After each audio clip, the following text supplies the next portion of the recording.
How's it going, everybody? Welcome back to a new video.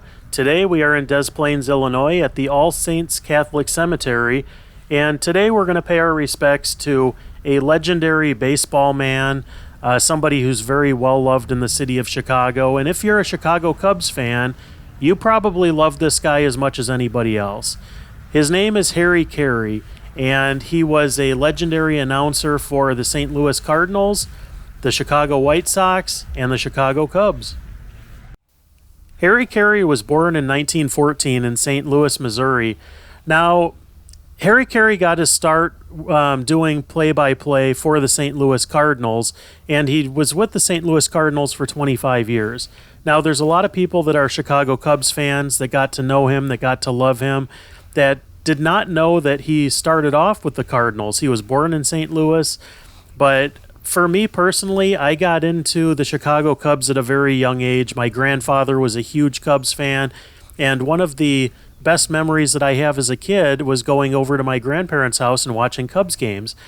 So one of his favorite people was Harry Caray, and he started off 25 years St. Louis Cardinals broadcasting booth, but he also did 1 year for the Oakland Athletics, 11 years for the Chicago White Sox, and his final 16 years for the Chicago Cubs.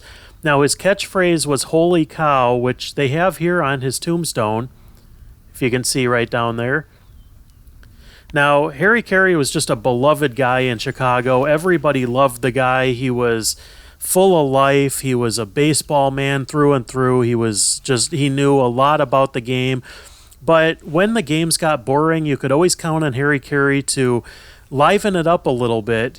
He was a huge advocate for Budweiser beer. He did sometimes drink on the air, sometimes a little too much if the game was going not quite the Cubs' way. And he would start rattling off the names of some of the players and try to start spelling them or pronouncing them backwards, which was just hilarious. So Harry Caray was one of those kind of guys that you could just, even if you weren't a baseball fan, you could listen to him, broadcast a game, and you would just love the guy.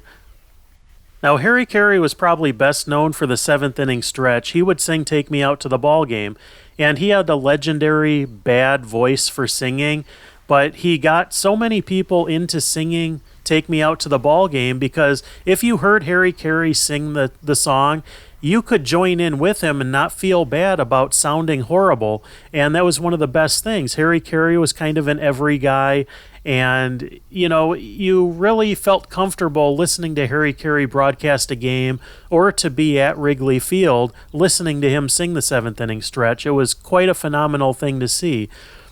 Now, what happened to Harry Caray at the end was kind of a sad thing.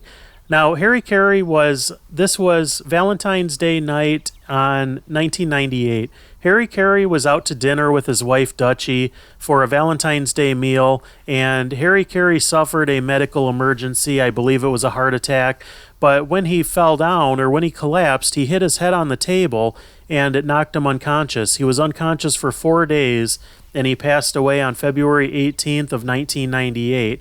Now, as you can see, a lot of people leave baseballs here. They leave hats. They leave other trinkets. There's not as many here today as what there normally is, but I just wanted to show you guys the final resting place of Harry Caray.